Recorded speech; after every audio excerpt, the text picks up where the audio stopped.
Madhabahu. Kuna wakati nilikuwa na kilio ndani yangu. Kuna mambo nilikuwa nataka Mungu anitendee lakini ikakuwa ngumu kwangu.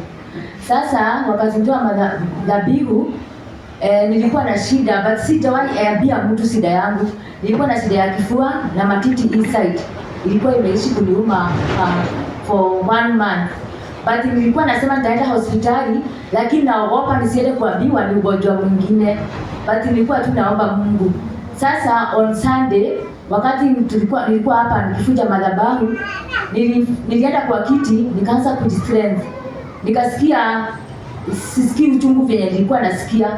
Kwa sababu hata singechukua kitu na huu mkono niwekele hapa, nilikuwa nahisi tu uchungu. Lakini wakati huo nilitoa dhabihu, hiyo shida iliisha kabisa. Then nilikuwa na kilio ya kazi. Nimekuwa kwa kazi kwa muda wa miaka 4. Nilikuwa naomba Mungu tu anibadilishie kazi kwa hali ya watoto wangu. Kwa sababu nilikuwa natoka kwa nyumba kutoka saa 9 ya mchana, narudi saa 6, saa 5. So wakati watoto wakitoka shule, sikuwa najua ama wamepewa homework ama wako nje, nilikuwa tunapika na wekelea hapo. Lakini kuna wakati tulikuwa saidia nyingine, apostle akaniambia Mungu anakuja kunibadilishia kazi na nilikuwa yani mwaminifu. Sasa hii wiki nilipata kuna mama alipeana ripoti kwa hoteli hapo kwetu, akaambia wa mama, ukiona mama Jerry umwambie anione. So wakati aliniambia hivyo, nilikuwa nimemwambia ukipata kazi uniambie, manake ile kazi yenye nafanya ni kazi ngumu. Kwa sababu hakuna, yani unafanya kazi but hakuna kuappreciatiwa. Unaingia kwa saa 9 mpaka hiyo saa 5, but kesho yake unasikia unapigiwa simu ati ile kazi yote mlifanya usiku mzima ni zero work. So nilikuwa nauliza Mungu, ni mpaka lini nafanya kazi na yani nachoka mpaka the following day na siba tu na kukaa, hata hakuna kazi nilikuwa nafanya kwa nyumba. Hata manguo nasikia tu mwili imeisha nguvu. But hata nikifanya hiyo kazi inakuwa tu ni zero work. Sasa huyo mama nikaenda kwake, nikamwambia nimeambiwa ulikuwa unaniulizia. Akaniambia nimekutafuta, but nikaona nipatie huyo mama ripoti unione.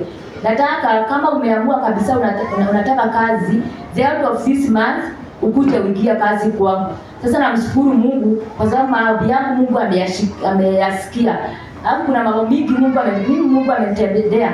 Kutoka yani nilikuja kwa hii madhabahu niko na miaka 7. Mimi mambo yangu inaenda ikibadilika.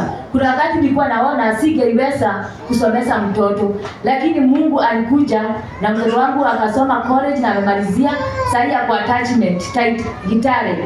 So wakati alienda Kitale, nimekuwa nikiuliza Mungu, sasa huyu mtoto wako huko anahitaji pesa ya chakula na nyumba yenye alikuwa hakuwa na wifi, anataka pesa ya bundles.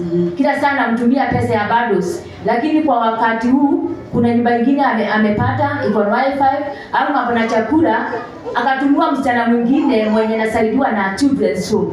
So wakati wa mtoto alikuja kwa Jerry, wanaishi na yeye, akaniambia mama, mimi shopping yenye tumefanywa hata naona miezi 2-3 hautanunua chakula. Kitu yenye utakuwa unanitumia ni pesa tu ya maziwa na breakfast. Mimi namshukuru Mungu na niambia Mungu apokee sifa na utukufu kwa kuniponya, kwa kulinda mtoto wangu akasoma miaka 2, sasa hii ako attachment kwa kupata kazi. Huu mwezi ikiisha naingia kazi na ni kazi yenye iko sawa na iko na pesa mzuri. Amen.